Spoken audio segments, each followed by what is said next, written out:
One of the things that I think builds ethical community is transparency and covenants. When we make clear the rules of the game, how we want to be treated, how others want to be treated, it both enables people to hold each other accountable, but it also tells people the societal rules of the game that they're in. So in that spirit, I want to acknowledge that I talk fast. I have been trying to talk slower in the Beit Midrash because I know it drives people crazy. However, I am trying. However, part of the reason I talk fast is because it's like there's a process here, and the way in which I teach and the way in which I think, this is how it comes out.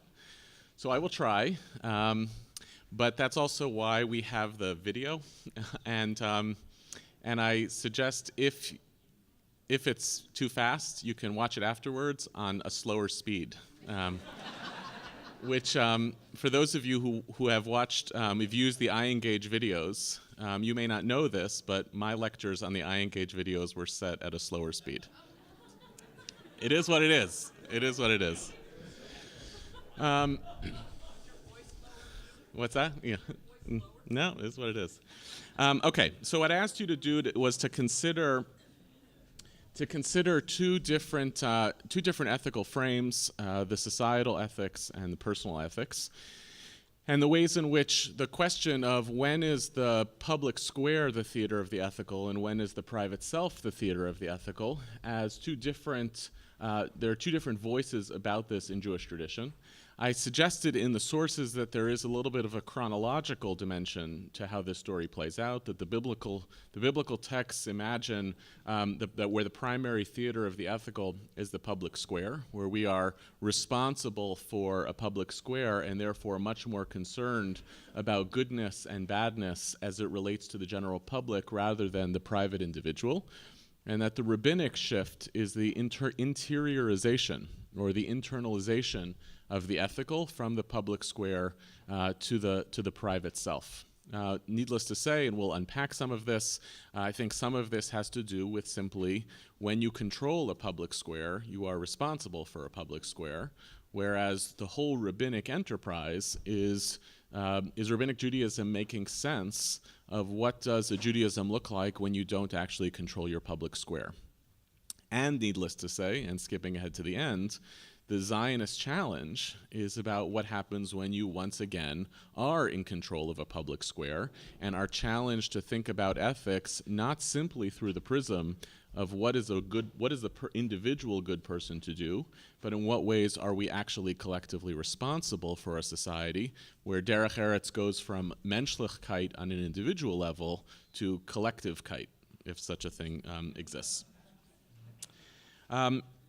The example that I wanted to spend a little bit of time with is particularly the case study of a ger toshav. And part of the reason why I'm fascinated by this example is because it provides such a useful set of test cases for an individual who's not really of you but lives within you. And therefore you have some control, some power over the ger toshav in your midst, in the machaneh, whether in the encampment of the Israelites or ultimately in the land of Israel. And the question then becomes, to what extent is this person subject to the same norms as a regular citizen? What I hope you noticed in reference to these texts is that number one, in the first text, Leviticus 19, the second pasuk starts, "V'ki agur itcha ger be'artzechem." When the stranger resides with you in your land, you shall not wrong him. I want to emphasize why they think that particular piece of the line is critical. A ger toshav residing in your land, as if to suggest the possibility that if you don't actually control the public space, your relationship to those who are in some ways part of your community but not of you, they're not the same as you, your obligations vis-a-vis them are attenuated. But once that person lives within your midst, once that person lives within your land, then you have a set of obligations that move from not wronging that person to imagine that that person is as one of your citizens. That is, they have to benefit from the legal structures that are provided for citizens. And an even more transcendent obligation is to love that stranger as if that person was yourself, a phrase that we know references those who are our fellow. And the transcendent biblical obligation towards the ger is one that says your sovereignty over the public square obligates you to treat everyone who lives under your control as though they are your equal. You know the Hava Amina that's behind this. They're not me. The fact that I have the public square means I have the possibility of the tyranny of the majority. Right? They should ostensibly be obligated more to me and to my norms than I am to them. But the first gambit that I want us to think with is the primary obligation stems, both, as you see from the end of the pasuk, both from your historical memory of how difficult it is to be other, as well as from a theological obligation that you and this person are, in the eyes of God, identical. You are both created in the image of God, and therefore your sovereignty creates a set of obligations upon you. You control a public space, therefore you are in charge of the moral discourse that takes place within that public space. You cannot abdicate that. Now the question, though, becomes, what is that person allowed to do? So now if that's your obligation towards this person, what is that person's obligation towards you? And what's fascinating is the distinction between this story in Leviticus 24 and the obligation that comes in Deuteronomy 14. Let's start with source number 3. The story that the rule that's issued for the ger in Deuteronomy 14 suggests that and we use this phrase right at the opening, in the privacy of this person's own home, they can eat whatever they want. In other words, they are not obligated in your society to actually abide by all of your norms. In fact, it actually, there's something ecologically positive about this mitzvah, right? If you can't eat the nevela, you cannot eat something that's died a natural death. You can either give it to the stranger in your community to eat, or you may sell it to a foreigner, which is a fascinating distinction. You shouldn't sell it to the ger who's within you. You should actually give it to them. That's a good neighborly practice. The person you could sell it to is someone who's not ultimately in your community. Right? Now, that means that this person's ethical obligations, or in this case, normative obligations to the community, do not include having to abide by the norms of the community as it lives within the context of their own private space. I don't care what you do in your tent. You are a ger toshav in this community, and if you want to eat a nevela, the Israelite can't eat it, but you are certainly allowed to. However, what the ger toshav is obligated towards in the community, and this is back to the second text from Leviticus 24, the obligation that befalls the ger toshav in the Israelite community is to not do anything that would destroy or damage the public space itself. What is an example of something that damages or destroys the public space? Taking God's name in vain in public. One of the most suggestive, even midrashic pieces of this is the Hebrew word that's used in Leviticus 24 to describe what the ger does, what the non-Israelite does in taking God's name in vain, which is this otherwise very strange word vayikov. I don't know if you noticed that at the beginning of verse 11. Vayikov ben ha'isha ha'Yisraelit et Hashem vayikalel. The non-Israelite, I hope you piece together the complicated ethnicity, right? One of them whose mother was Israelite and father was Egyptian. There's a half Israelite and a certain Israelite. As a footnote, there's a wonderful midrash on what the fight was about. And the fight was about that the one with an ambiguous ancestry, whose father was Egyptian, had no place to pitch his tent. Because do I get to sit with the family, do I get to sit with my mother's family in a patriarchal society, or am I left alone? And when this person pitches his tent by Machane Dan, because that's where his mother's lineage was from, the certain Israelite said, you don't get to park your tent here. In other words, an interpersonal dispute which has now compromised the collective. In response to an interpersonal dispute that has compromised the sanctity of community, this half-Israelite does this action of vayikov. One possibility, suggested to me by Ethan Tucker, and I'm sure elsewhere, is that vayikov evokes, because the word vayikov means to puncture, that what's being punctured is not just God's name, but the bubble of the tent, bubble of the encampment. Right? That's actually, there is a sanctity of the coherent community has been destroyed by the utterance of God's name in vain. And the consequence then is that the Ger Toshav, what the Ger Toshav is being instructed is you can do whatever you want in the privacy of your own home. You do not have to abide by the norms of the entire public culture in the privacy of your own home, but you are forbidden of doing things that actually damage the public norms of the community itself. And if you do that, and then it makes sense of the punishment, if you do a thing like this, the way in which you are going to be punished is by literally your removal from the camp. It makes total sense. If you can't abide by the norms of the camp, the way in which you're going to be punished is first the removal, take the blasphemer outside the camp. And the second component of the punishment, which fits the crime in this context, is that you don't merely get punished by the judges who adjudicate that you did something wrong, you get punished by the entire community. Because the infraction that you've committed is one that has violated the public space and the norms of the entire community. On this context, if the camp gets damaged, you have one rule, one standard for stranger and citizen alike. Because it's not actually about the personal. I don't care about the personal. I care about what you've done that has actually ruined the sanctity of the of the public space. In the Dvarim text, which I'm not going to read inside, you'll notice as well there's a high consciousness in this text that once you enter into the land of Israel, you have become a collective, and your obligations as a collective move from that of running an encampment in the wilderness to running a sovereign society within the context of your land. And the fear that the Bible has about what will happen to an individual in that context is that they will stop thinking about a collective fate and will start thinking about a personal fate. That's why I think we have this language. It's not that we fear that the people will say, Kochenu ve'otzem yadenu. Our strength and our force are the reason for why we actually live in comfort. What the Bible fears is that a person living in a collective society will start thinking, Kochi ve'otzem yadi. It's my own force. It is about me.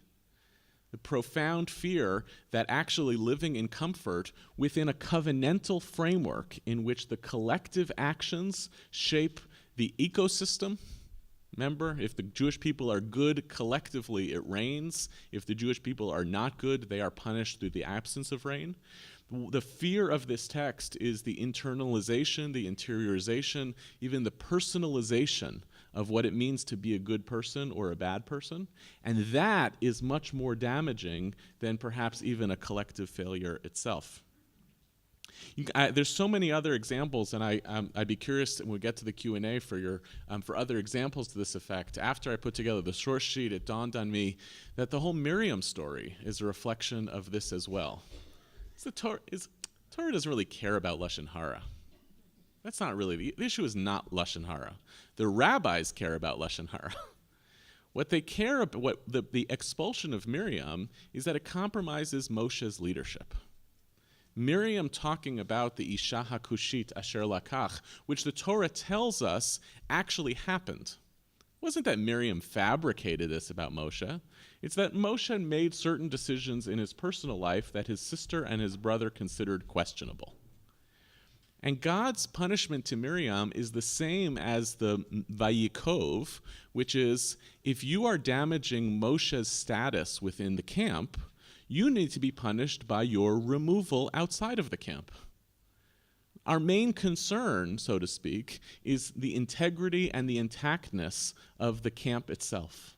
And compromising a leader's capacity to lead on the basis of his possible personal indiscretions is actually much more damaging than the indiscretions themselves.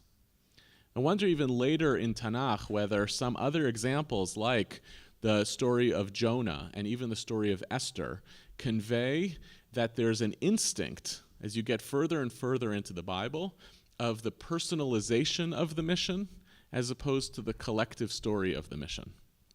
Jonah, when you get to the 4th chapter of Jonah, has fled and getting frustrated that he holds the obligation, the burden of a responsibility for the Jewish people on his shoulder, and you have that whole weird business with the tree, the carob, the kikayon that sprouts up, and the central message that God says back to Jonah is, it's not about you. I don't care about you. That's the instinct of the pious sometimes, is to be so caught up in your own personal narrative of what piety is supposed to be, independent of the fact that part of the message of the biblical tradition is collective responsibility.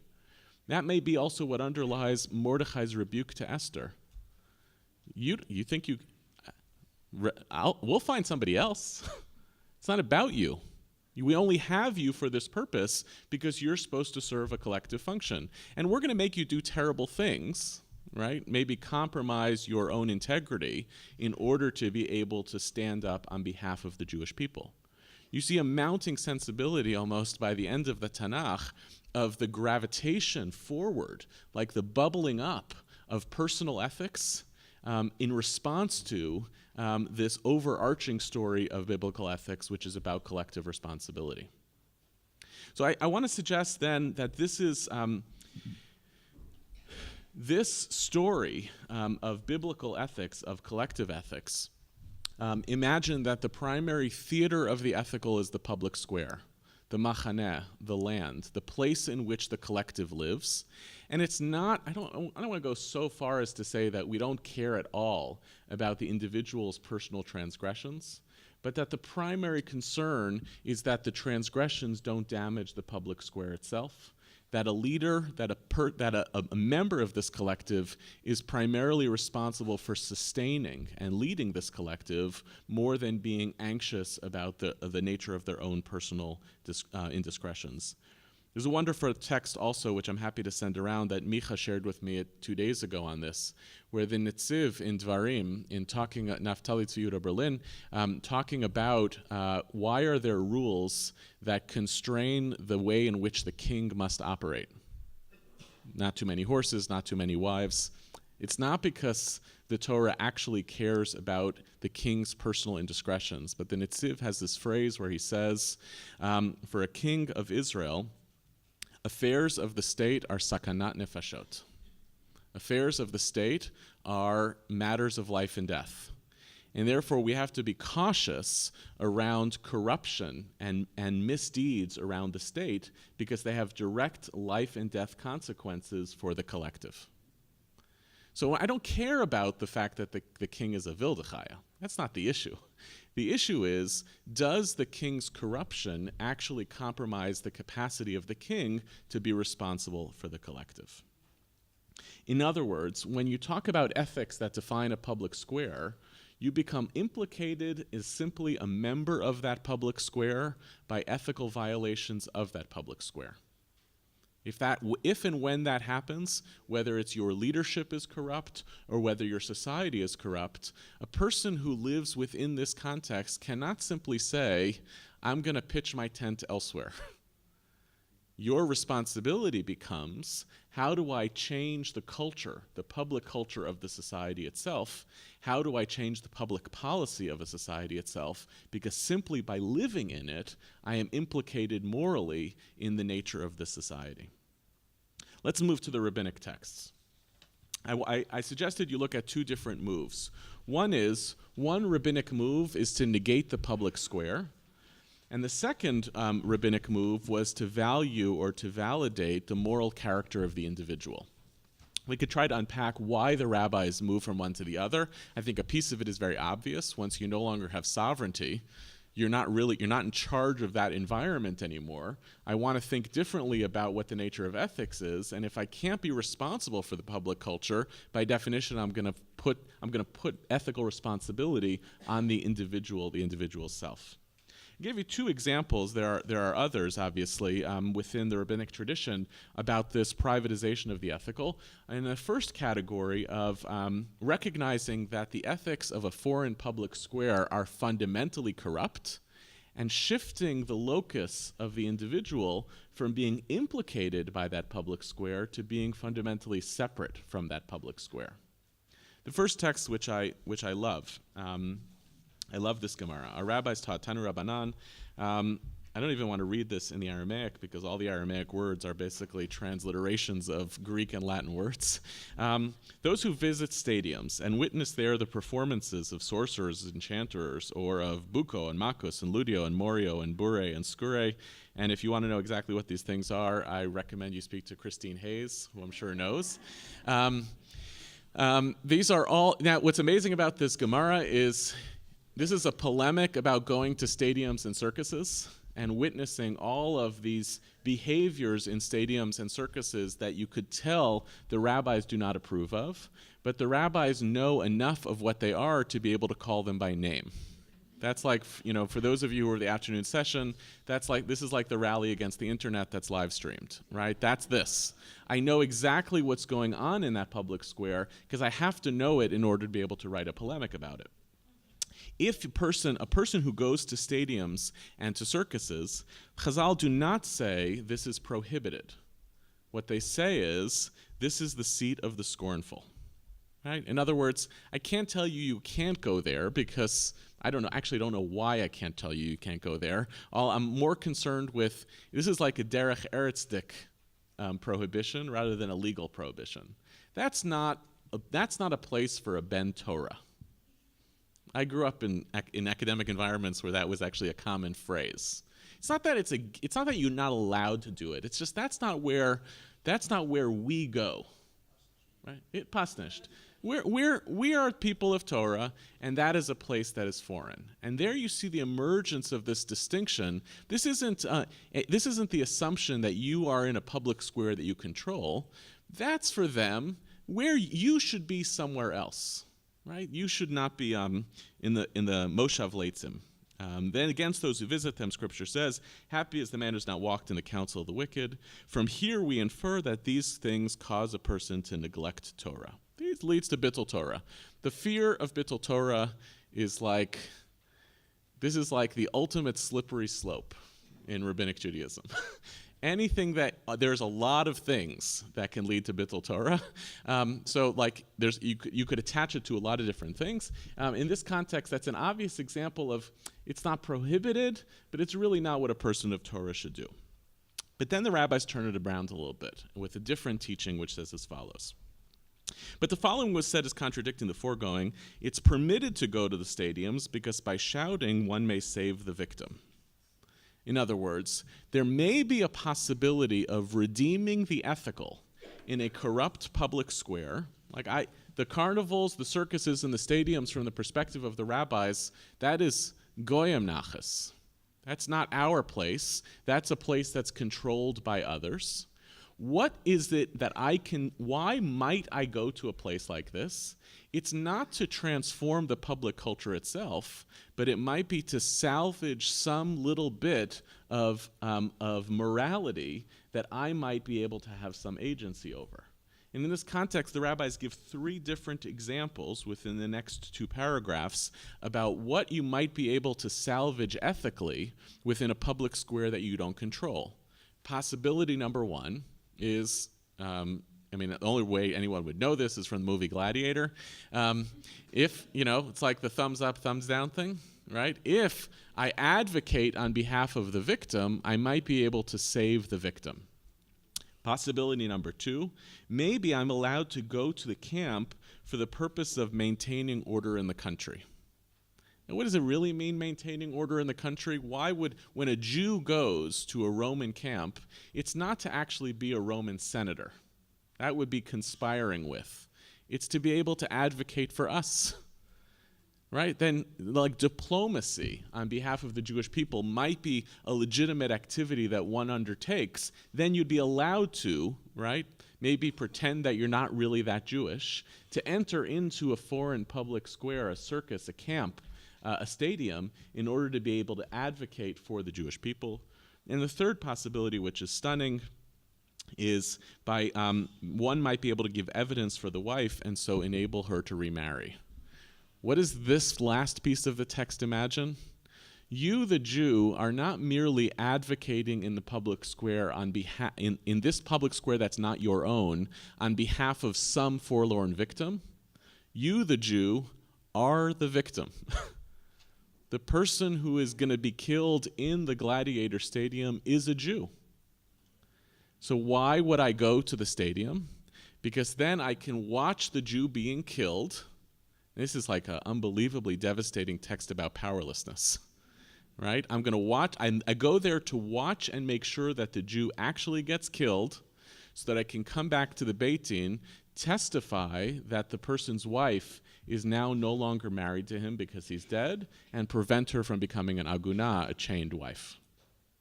In other words, as we go through the narrative of this Gemara, we ultimately identify the Jew not just as having stepped back from the public square and public ethics, but having retreated entirely into an ethical frame of self-interest. I move from being cautious about being in these places to remembering that I might actually be in those places already, but as the victim rather than as a participant in the public culture. The second text I wanted to give you as an example, which makes a similar move, but in the context of an exegesis of Shir HaShirim, of the Song of Songs, simply alludes in Rava's exposition. Look at the bottom of page 6. Come, my beloved, let's go to the forest of the field. The congregation of Israel spoke thus before the Holy Blessed One, Lord of the universe. Do not judge me as you would judge those who reside in large towns who indulge in robbery, adultery, and in vain and false oaths. That's what the people of large towns are about. Sounds great. That's how we define the public culture of these large cities that we do not control. Rather, let us go forth into the field. Come and I will show you the scholars who study Torah in poverty. Let us lodge in the villages, read not in the villages, but among the disbelievers, right? The contrast between as we go on, the contrast between these big cities, which are places of transgression, small towns and villages, where we gather for something else and other. In the context of our small towns, villages, schoolhouses, and synagogues, this is the places of the students of Scripture, the students of Mishnah, and the students of Gemara. It's evocative of the phrase that appears in a few places and in the liturgy that's recited after a siyum, Heim ratzim ve'anu ratzim, right? They are the people who run after all of that bad stuff, and we are the ones who run towards the business of Torah, dividing the world between a public culture that we don't control, a public square, and a public society that we have effectively abdicated.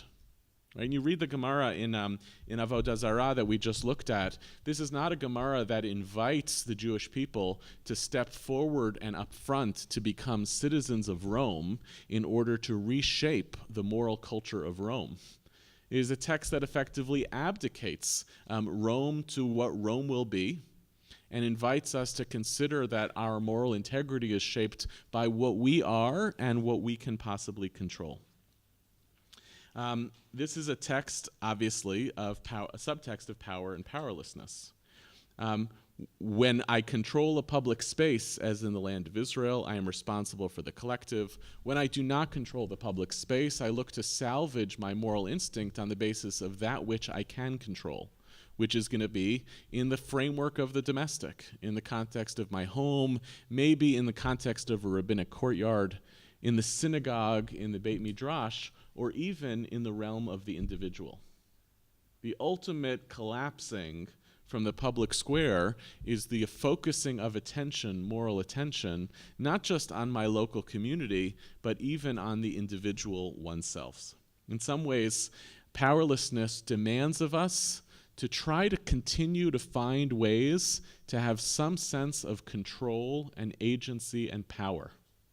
Nobody accepts some sort of fate of powerlessness as a normative condition under which they want to live. if we don't have political power, maybe I will find power somewhere else. I will find control, agency, and even dignity by being able to police the moral behavior of the local community in which I live, or perhaps even to police the moral behavior of the autonomous individual. The second shift I wanted to suggest is not just the abdication of the public square, but the valuing of the moral character of the individual. And here I asked you to look at a couple of different texts. Let me start with number 9, 9, 10, and 11, and we'll come back to number 7.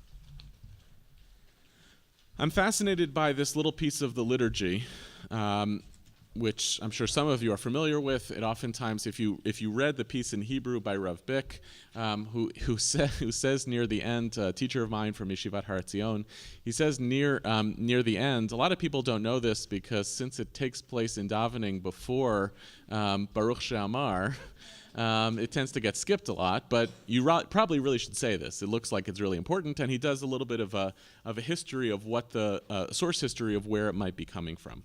But the text actually is just reading the opening. Le'olam yehei adam yarei shamayim beseter uvegalui. A person should always be fearful of God in private and in public. I believe that the origin of this text is beseter, but it's scandalous to not also say begalui. So we add in begalui. Of course, you should also be fearful of God in public, but the novelty is the argument, and I want to just stay on it for a second. The novelty is the argument to say a person should be yarei shamayim beseter. On the basis of believing that the theater of the ethical is the public, or that the theater of the ethical is even the interpersonal, it actually is a novelty to suggest that what I really want to demand of people is that they are fearful of God in private. I want to hold people accountable, this text suggests, not to the ethical as it relates to how I interact with other people. I want to hold people accountable not just for how they're supposed to behave when other people are watching. I want to hold people accountable to who they are when nobody is watching. This is the ultimate internalization, interiorization of this notion of where I have shifted the primary theater of human behavior into exactly that sense of the personal as opposed to the collective. This surfaces a kind of humility as religious value, and we'll get to this. We'll get to this later on. There is a power dynamic of Yarei Shamayim Beseter. Who do you have power over in that relationship? You have power over yourself, and you also have power over God. Because you can decide when you're in your internal behavior, when no one else is watching, you can decide whether to be Yarei Shamayim Beseter or not. That actually now has given you a tremendous amount of power and agency back again. In a biblical model, God is the one who polices the public discourse. In a rabbinic model, where God doesn't appear to be in the public space, God is in the context of whether we are actually ourselves Yarei Shamayim Beseter, whether we are actually living in fear and awe of God in private. If you looked up, I'll just look quickly at the text from Rav Bick and just this short piece that I'll read out loud and translate from the Shibulei Haleket as he is trying to kind of figure out what is the source history of where this verse comes from.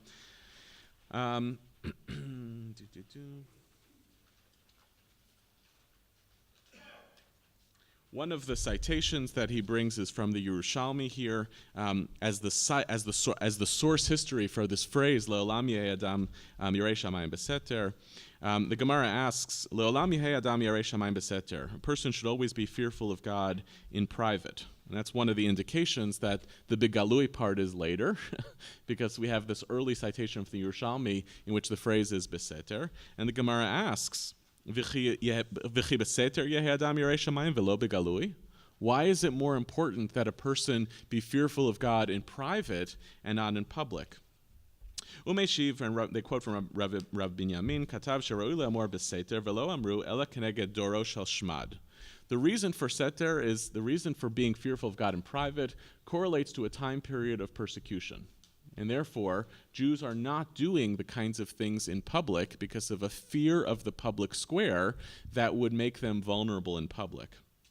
Shegazru, shelo likro et Shema, they decreed not to read the Shema, v'lo yayu lachalin liot yirein begalui. They couldn't demonstrate their fear of God in public out of fear of death.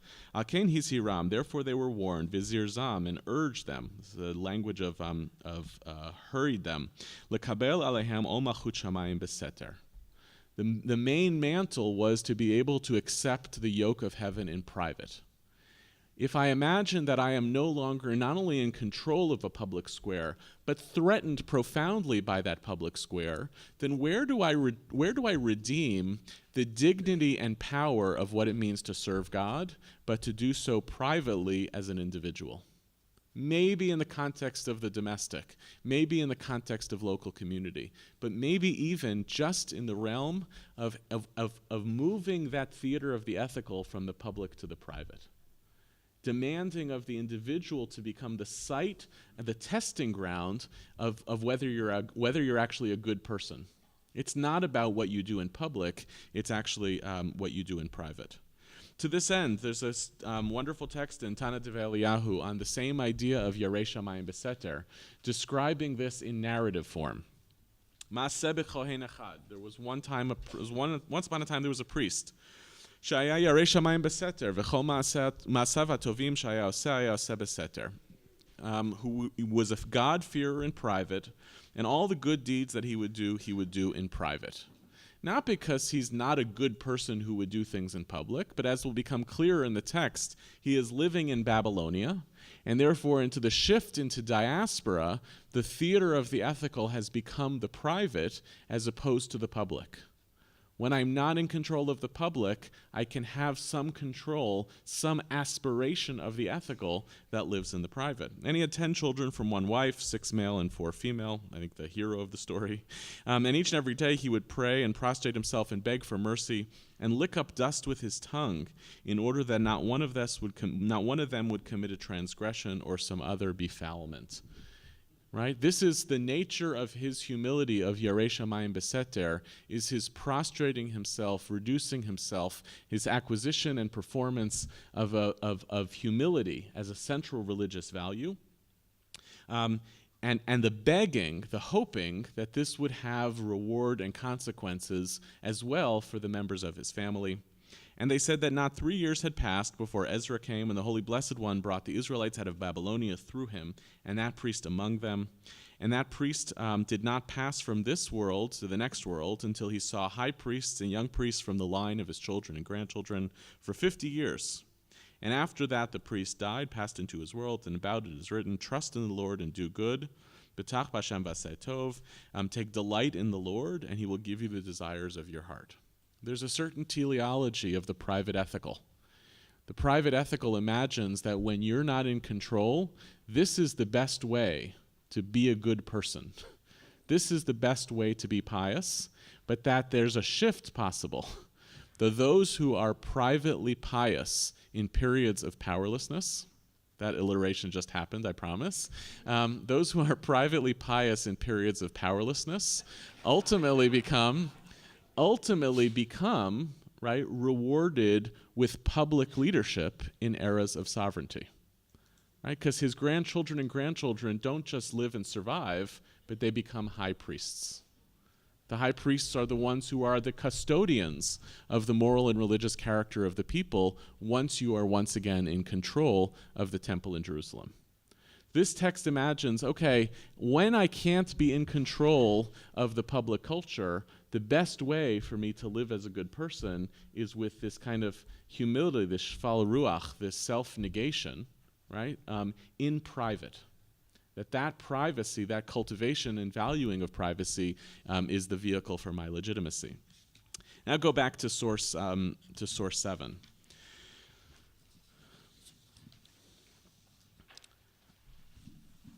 Shalu Talmidav et Rabbi Yochanan ben Zakkai. Rabbi Yochanan ben Zakkai's students asked him, for what reason was the Torah stricter with a thief than a robber? Only a thief is required to pay the double, 4-fold, or 5-fold payment, not a robber. Why is there a distinction between a person who steals publicly and who steals privately? Rabbi Yochanan ben Zakkai said to them in response, "This one, the robber, equated the honor of the servant to the honor of the master, and that one, the thief, did not equate the honor of the servant with the honor of the master. The robber fears neither God nor people, as he is not afraid to rob in public. The thief does not fear God, but he does fear other people, which demonstrates that he is more concerned about humans than God."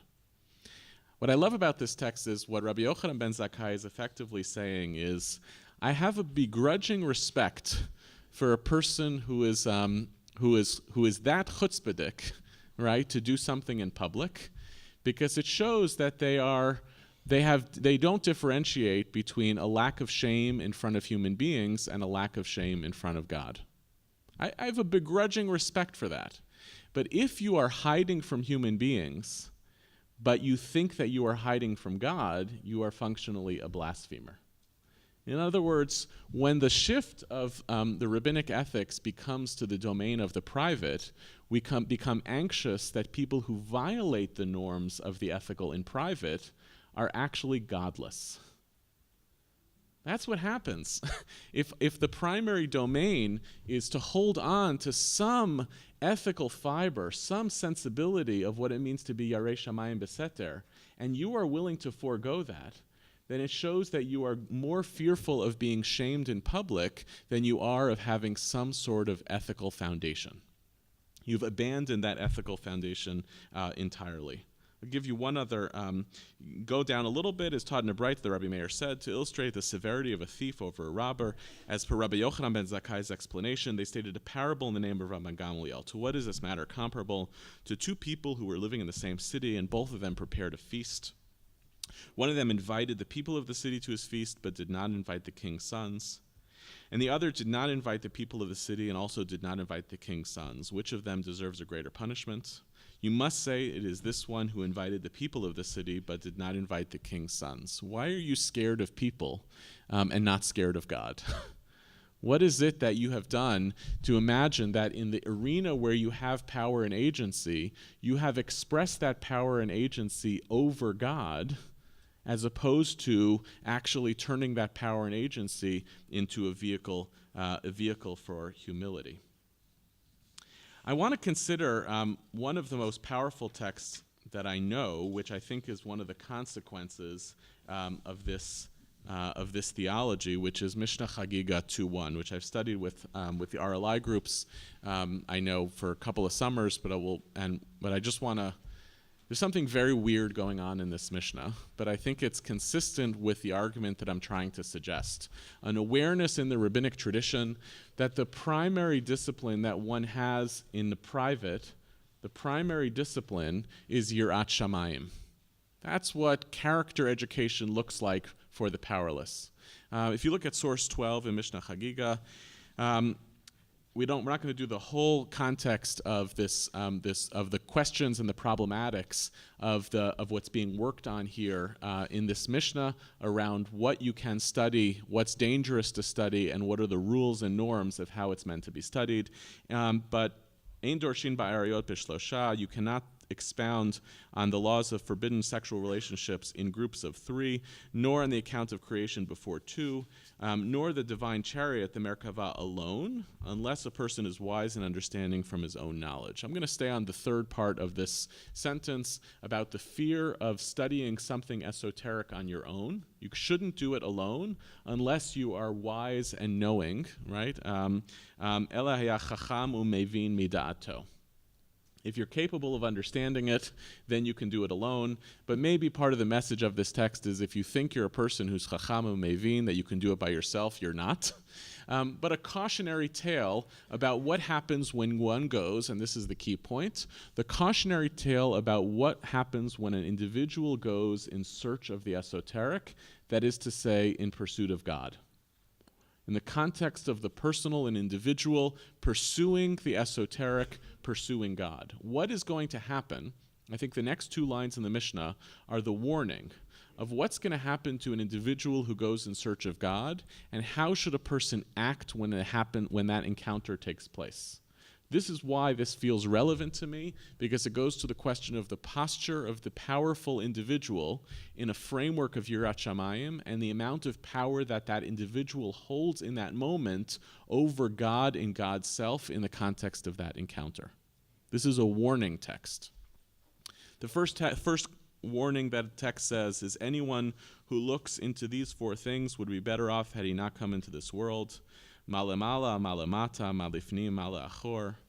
Anyone who looks at these four things, who tries to look at that which they're not supposed to look, when I've become so tied into the individual and the esoteric as the site of my religious life, I'm going to wind up perhaps seeing things about God or about the self that I shouldn't see.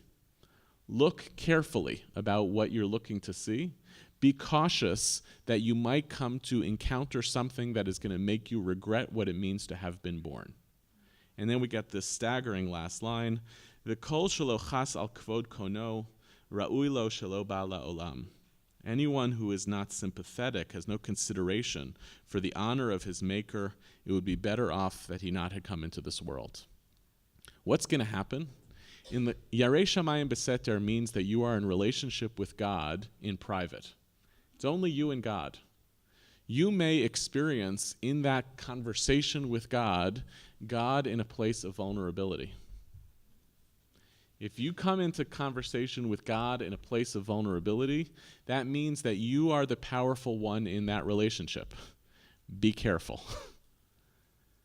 The minute that I have shifted the normative religious and ethical worldview of a person into the private, I have suggested to them, demanded of them, that that is a religious encounter that is infused by humility. But I have also granted to that individual the possibility that their individual encounter with God will make them feel that they are powerful over God. When God is the force that defines the public square, God is holding that public square accountable. When God is a force that lives within each one of us, we actually wield enormous power over God in how we define and shape that relationship. I think one of the most challenging pieces of the theology of a private ethics is an awareness of how possible it is that if I focus people on what it means to be Yarei Shamayim, if I'm so anxious about people being Yarei Shamayim, it's because I know that they have the option not to be. If I make the private sphere the theater of the ethical and the way in which a person should behave, if I say that's where ethics and religious behavior lives, I am opening up to the possibility that when people fail in that context, it doesn't just damage the public square, it damages themselves, and it makes God vulnerable in the world. If the nature of the human-divine encounter is so personalized, is so individualized, I run the risk that I've actually compromised God's integrity in this encounter. The rabbinic ethical move opens up a lot of avenues for us to consider.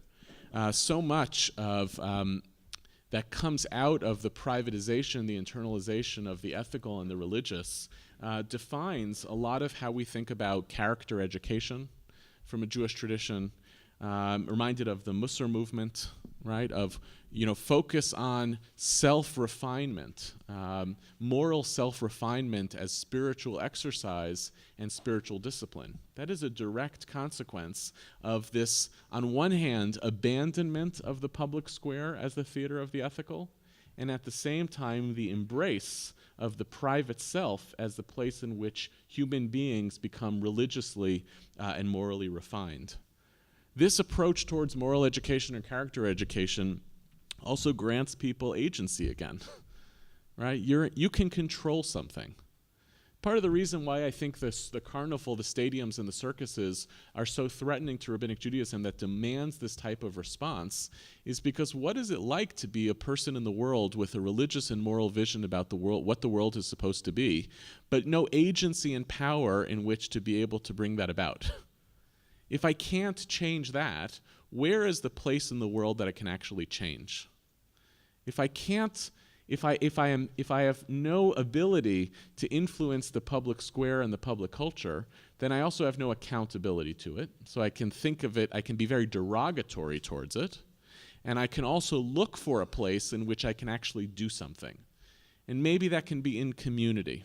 And maybe it can be in human relationships. And most powerfully, I think it can be in the context of the self. What's interesting to me is that it seems that today the primary theater of the ethical for the Jewish people has become the public square again. I think this is in some ways the product of Zionism and a success of Zionism, which is the opportunity once again for the Jewish people to reclaim a public square and then to ask of itself, and I think this was one of David Hartman's great legacies in his writing, to ask of itself, are we capable, once again, of shaping a public square in the image of how we once had, maybe just in our imagination of our past, and what our tradition demands of us to want to be? That's what Zionism has asked of us. If you actually are in charge, that is not a prize. That is a set of responsibilities and obligations. Being powerful over those who are vulnerable because they are not of you or part of you is not the reward that you get for winning wars. It is an obligation that befalls you by being in charge. It is not hard to be haunted by Leviticus and Deuteronomy in a contemporary Zionist moment of what is sovereignty about if not responsibility?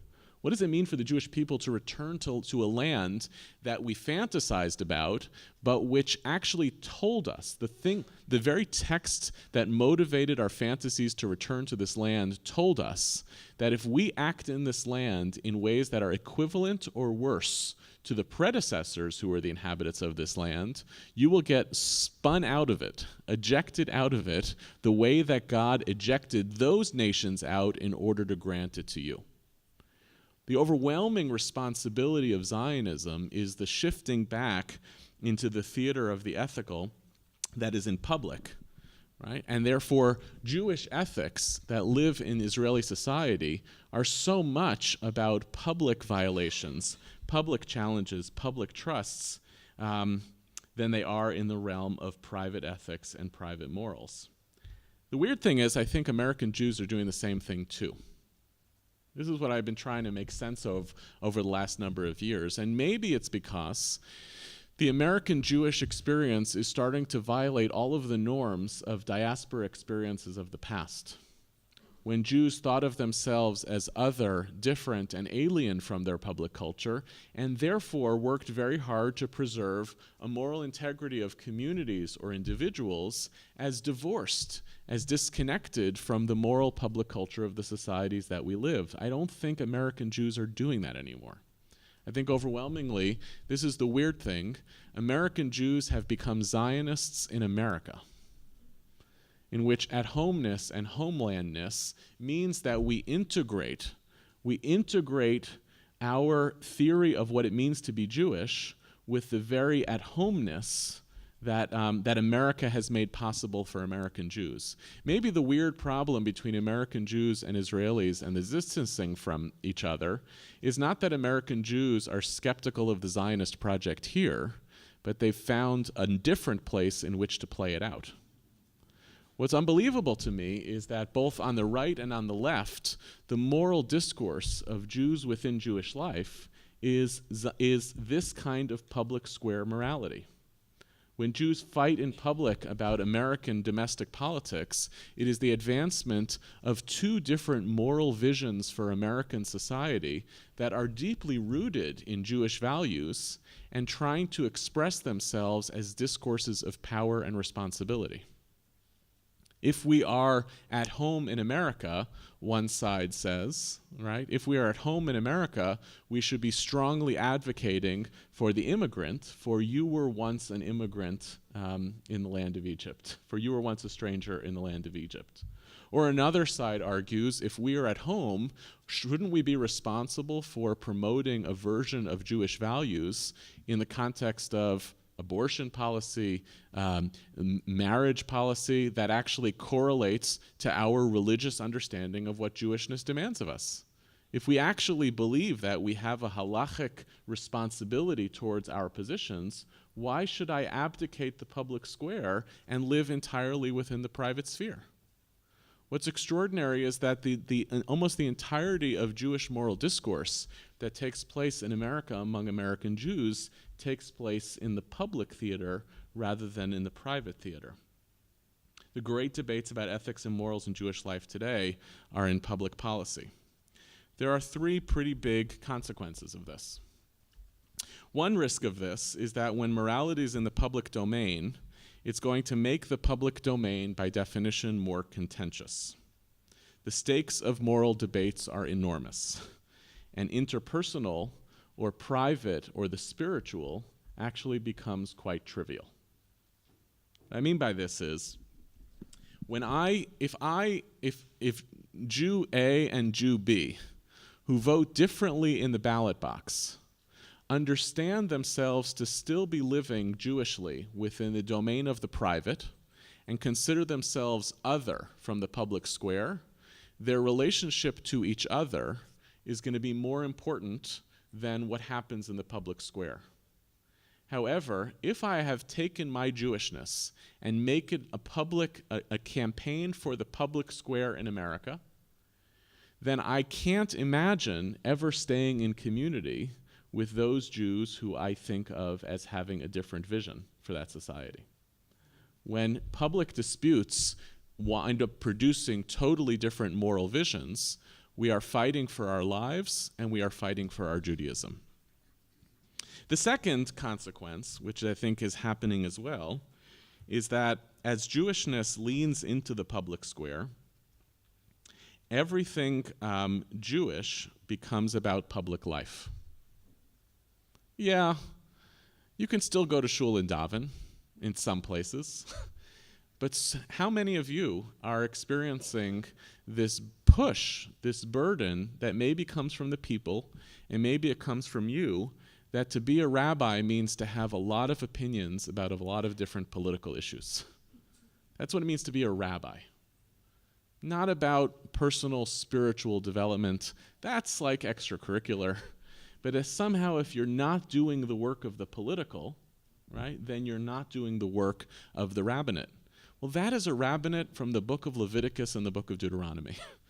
That is a rabbinate that imagines that what religious leadership is managing a theater of public and political responsibility much more than it is a rabbinate of Rabbinic Judaism, which sees itself as cultivating the spiritual self, the ethical self, and the internal. And I fear that there's a third consequence of this as well, which goes back to some language that Ilana introduced here a couple of summers ago, of the difference between the sincere self and the ritual self, or the difference between the sincere self and the performative self. The sincere self does what one does because it's the right thing to do. The performative or the ritual self, you do what you're doing because you have to perform that ritual. Right? Not because it's a natural expression of my religious impulses, but because it's obligatory or necessary.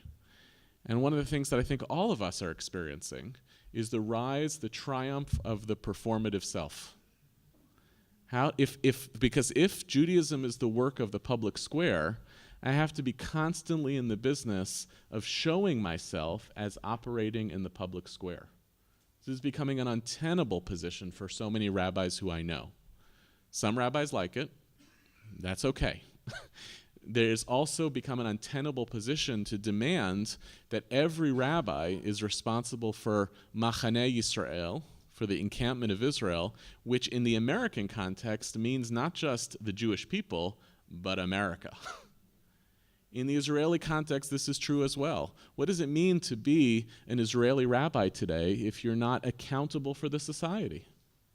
And I'm moved and inspired by so much of this leadership that says, if we're in charge, we have to be out front on, my colleague here at Hartman, Avidan Friedman, who is the strongest, almost like as an individual, fighting an unwinnable crusade to get the state of Israel to stop selling arms to terrible regimes. Like a single individual started these campaigns and is making tremendous progress because it weighs heavily on him as a Zionist that if I'm a rabbi in Israel, I am responsible for this public culture. It's not enough to say, let me get people to daven with a little bit more kavanah. That's not enough. I'm actually responsible for this collectively. And when it's sincere, it's powerful. But you can see all of the ways in which it invites not just sincerity, but also performance. In the meantime, we know the risks as well on the other side as well. When the theater of the ethical is the domestic and the private, there are consequences there too. In those arenas, there's a suggestion almost of an abandonment of public square and public responsibility. How many of us feel at some point that if you feel like you're living in a moment of political crisis, that talking to people about having more of a spiritual self is a kind of abandonment of public responsibility? That it might be even like a little narcissistic to be focusing on the religious self because it doesn't feel that it rises to the level of what public responsibility actually looks like. We know that fear, that maybe when we do that, when we engage in the private and ethical self, that maybe we're also abandoning an extraordinary moment in Jewish history, not having seen it in a long time, in which we actually do have power and we do have responsibility and agency to be able to shape societies in much larger ways. That maybe the only reason why the rabbinic tradition gravitated towards the personal was not because they wanted to, but because they were forced to.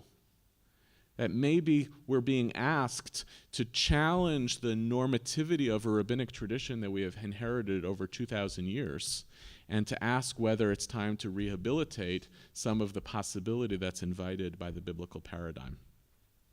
I suppose there's two possible choices for us, and I fear that I don't have a great ending. So maybe I'll just stop at some point mid-sentence.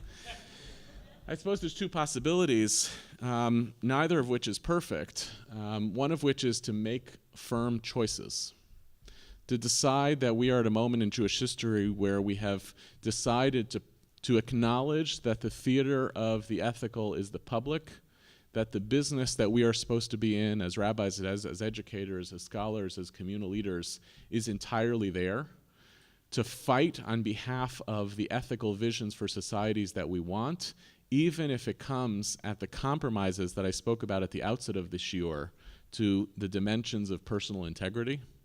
Maybe that's one choice, or perhaps one could make the reverse choice, as I heard from a few people during the Chavruta time of, I don't want that. I'm unwilling to trade personal integrity and character, and I would rather lose elections and feel as though I was on the side of what Menschlichkeit was supposed to be.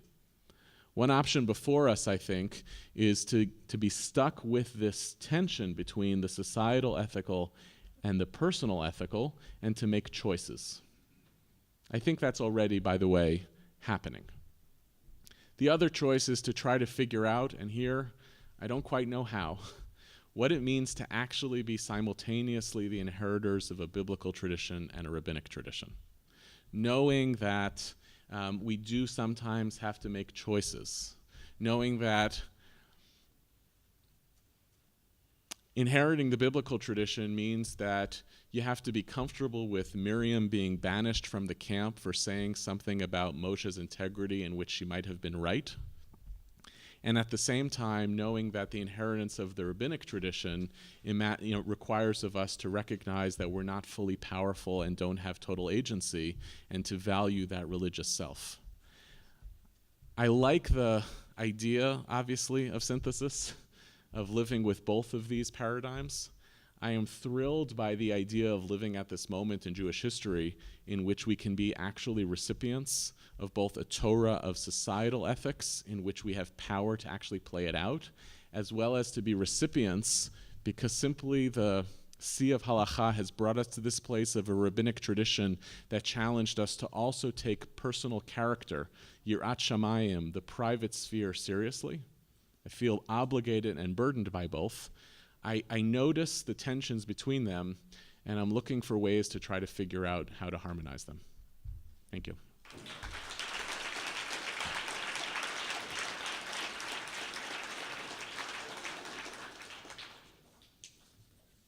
Floor is open. Yes, Neil. Could you comment on Robert De Niro's Robert De Niro's statement. You'll have to tell me what he said.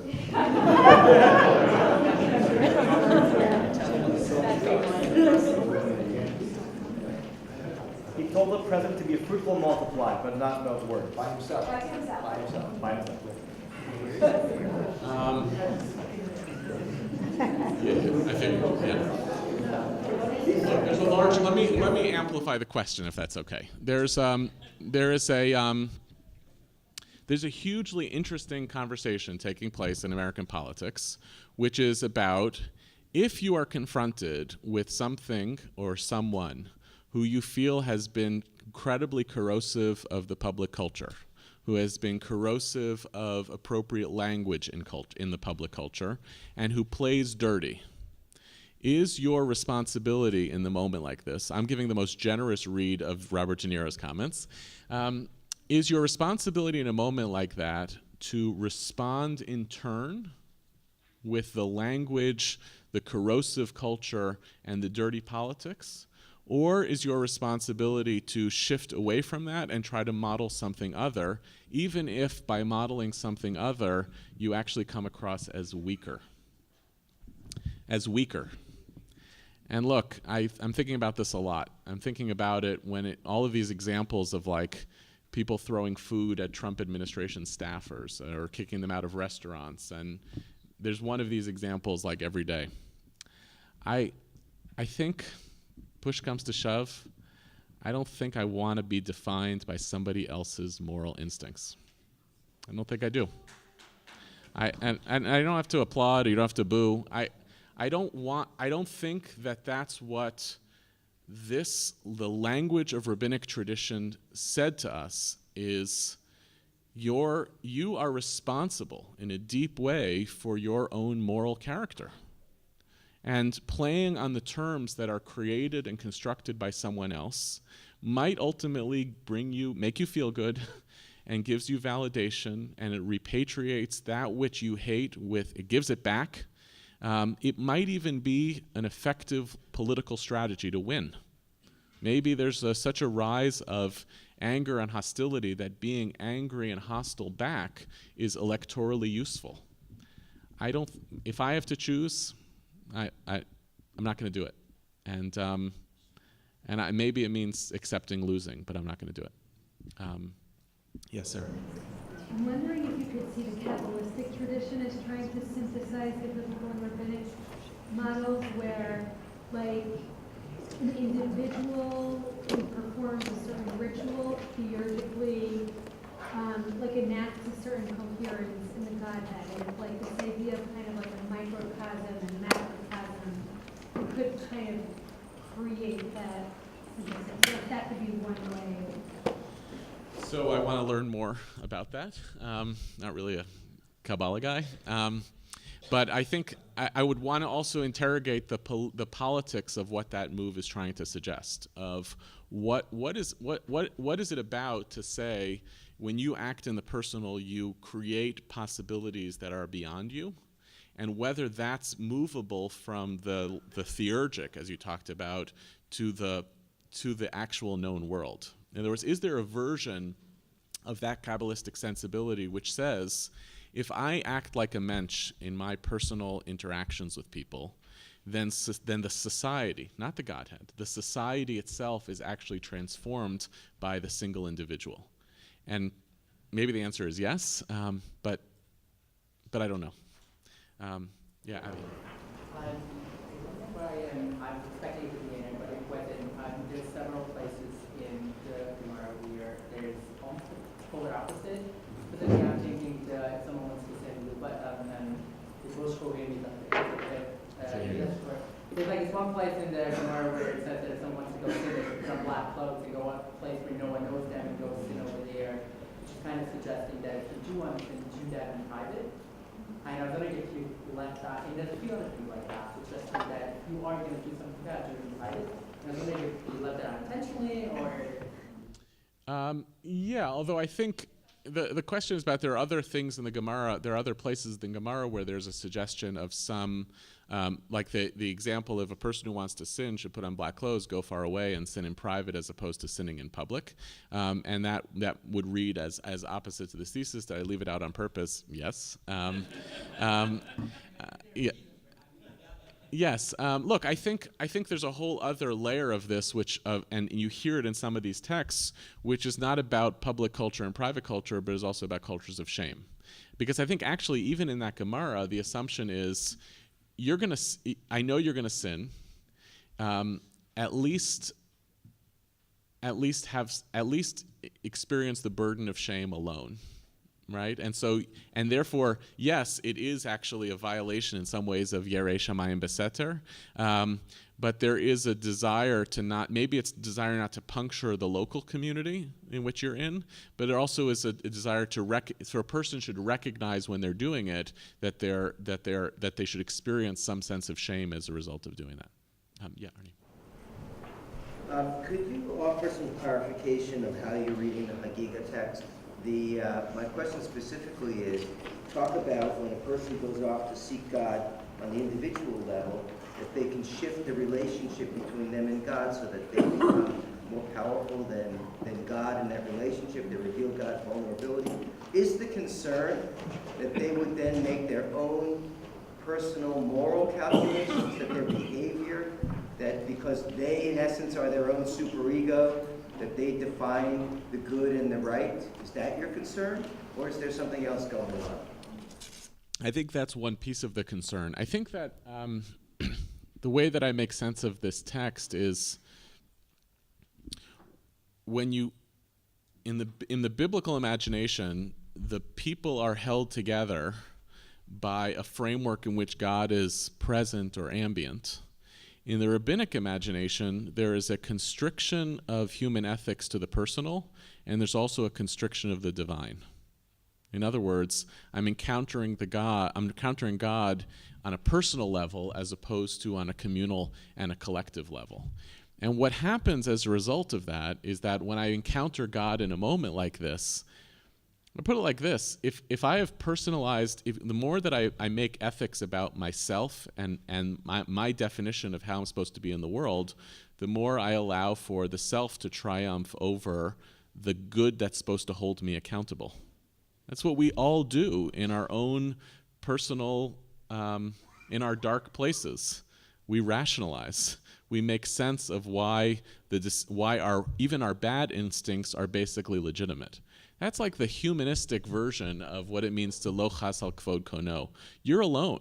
When I've said that the theater of the ethical is the personal, it's you alone with God, and in theory, God is holding you accountable, but you are also holding accountable the possibility of God being present in the world.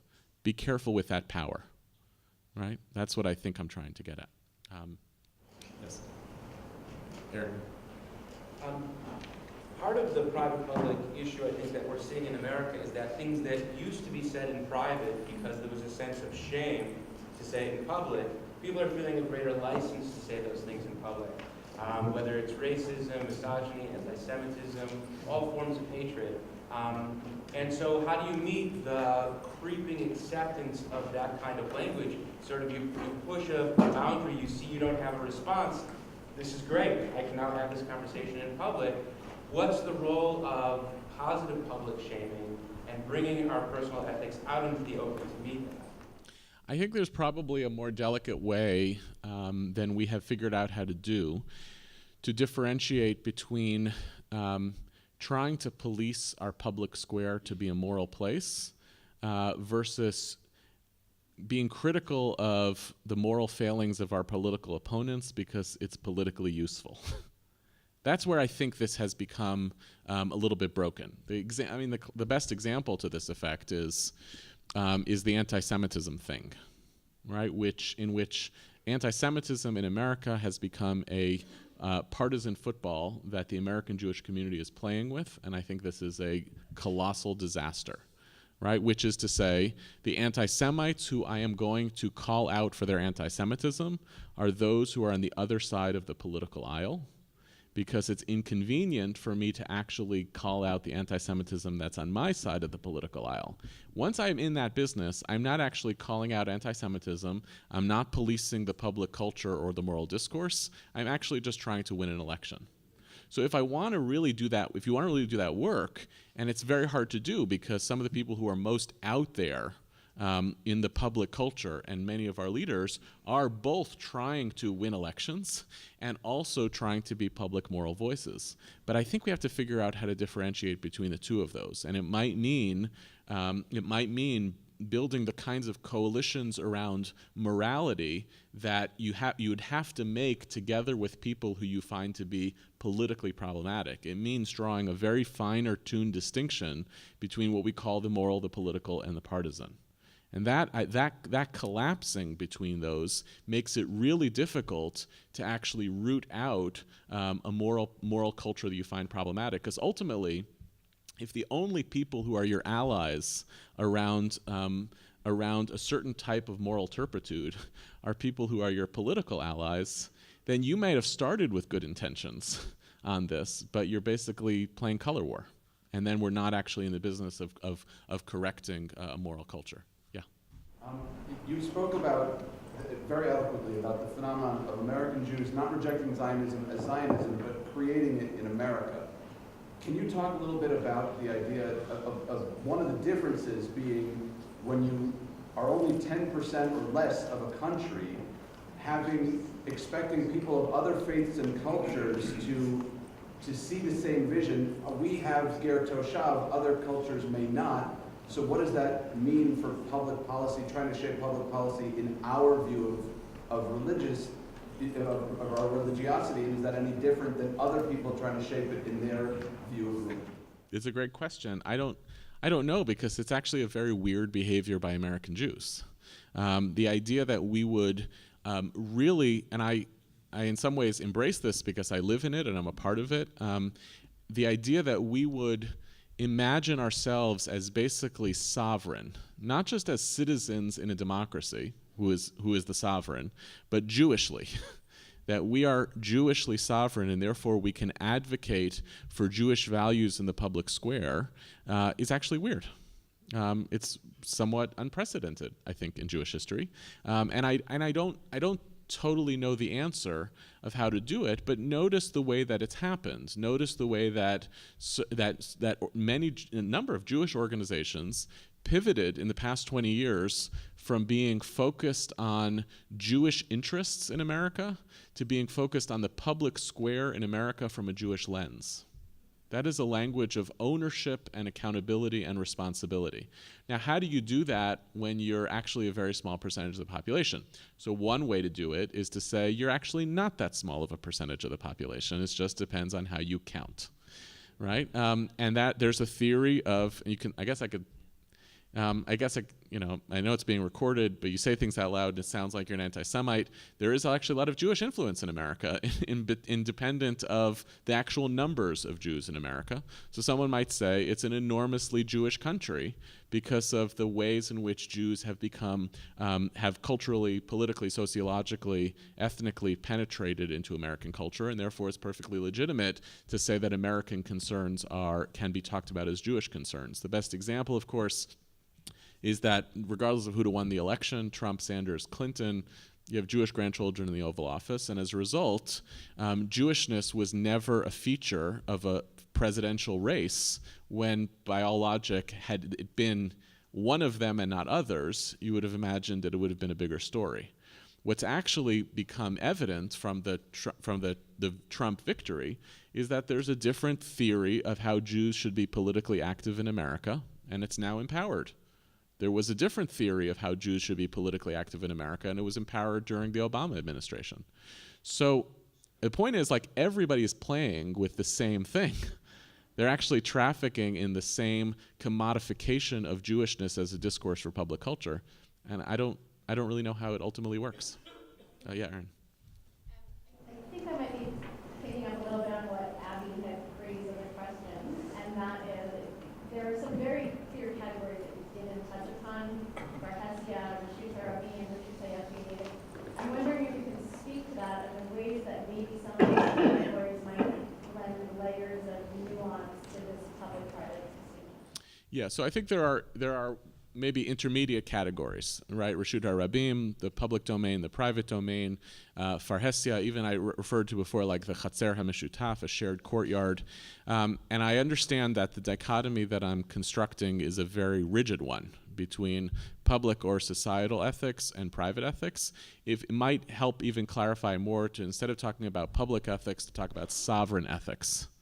Right, sovereign ethics as opposed to private ethics. And there you're right, it's possible that there are intermediate categories, but I still feel pretty strongly, I'm happy to be convinced otherwise, I still feel pretty strongly that that I can ultimately find a line between, even with the rabbinic intermediate categories of Reshut HaRabim and Reshut HaYachid, between what it means to be thinking about the sovereign public culture and the theater of the ethical and the sovereign, which relates to power, and what it means to understand power as exercised within a framework in which you are fundamentally powerless.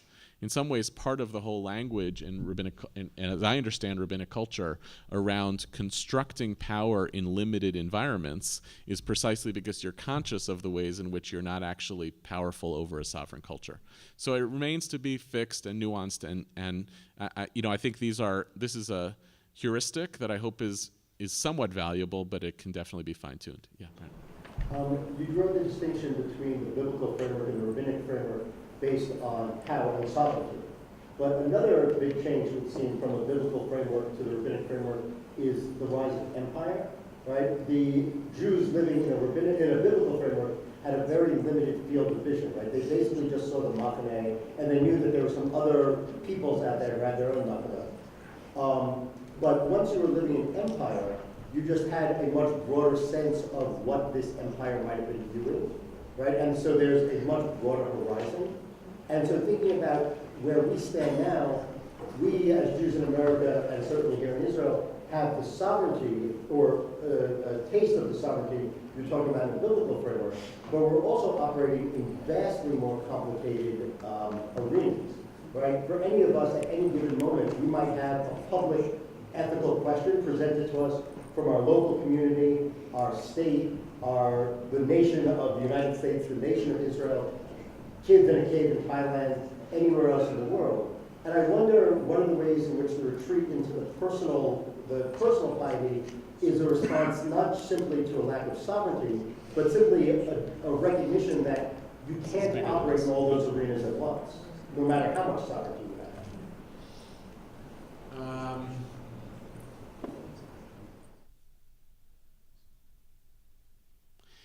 So I appreciate the question, and I certainly appreciate the complexity of what it means to lead in a moment like this, which you've played out. I do see a kind of, you're right that these are totally different arenas of leadership than we might have seen before.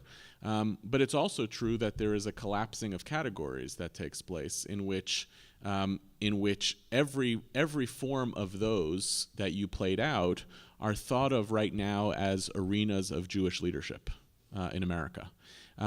What I'm trying to be sensitive to is this voice from within pieces of the rabbinic tradition that respond to empire by coming up with a very different strategy, which is to illustrate very clearly the distinction between what do we control and what do we not control.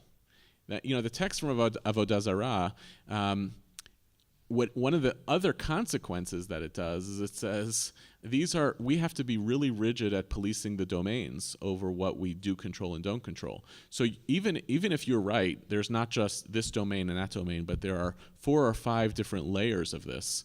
What does a responsible policing of the domains of what do we call Jewish, what do we call moral, and what does it mean? What are the responsibilities that we have just as citizens in a democracy?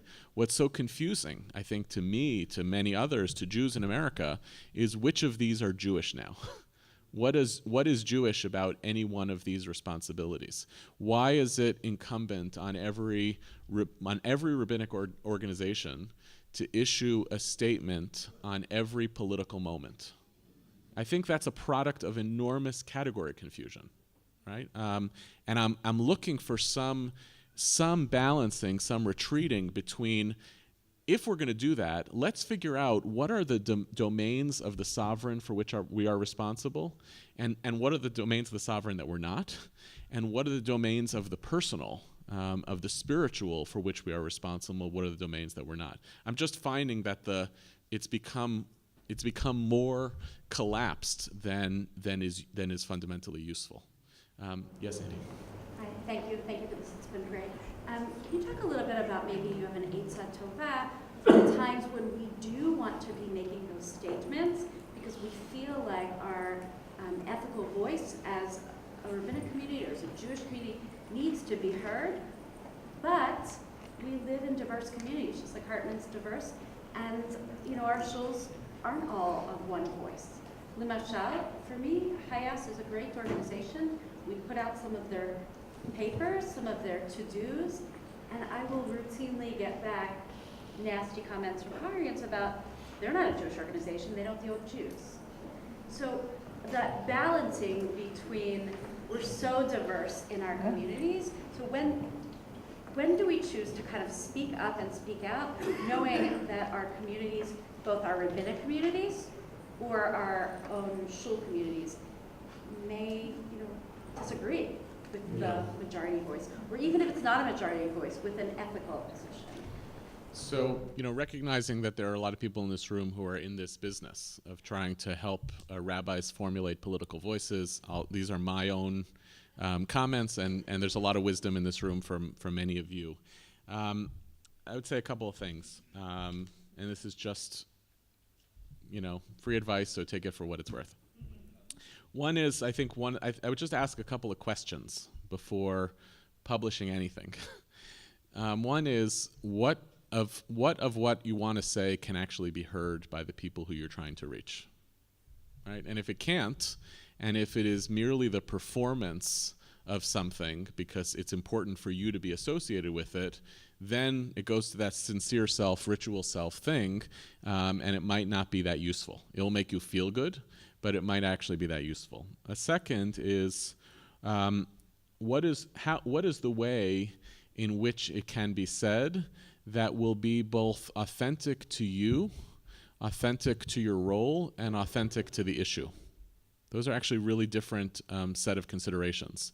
I think to your example, it's organization X put this out and we shared it and we're surprised that we got this response. Well, part of the reason that happens is because then what you're doing is turning your voice into the voice of an institutional affiliation and allowing that institutional affiliation to invite a referendum from the people about whether they support or oppose that institutional affiliation. Right? It's very different, and I know rabbis get attacked left and right for everything that they do. I'm not being naive about that.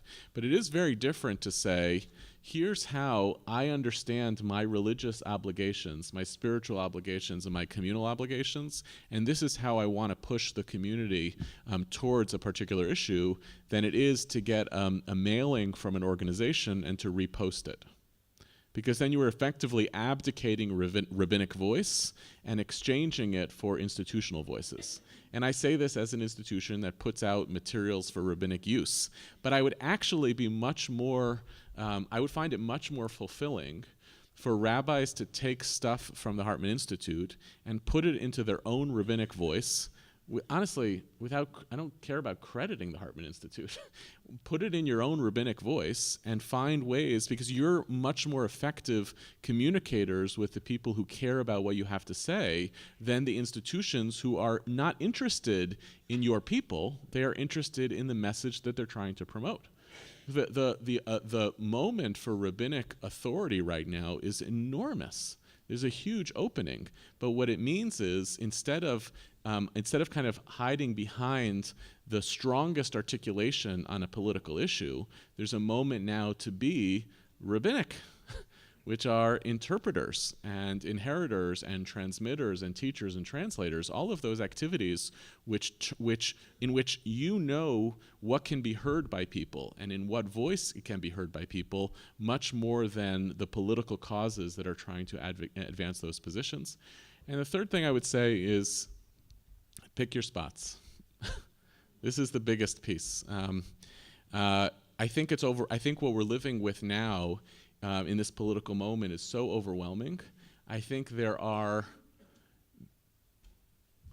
corporate interests in keeping this moment politically overwhelming for people.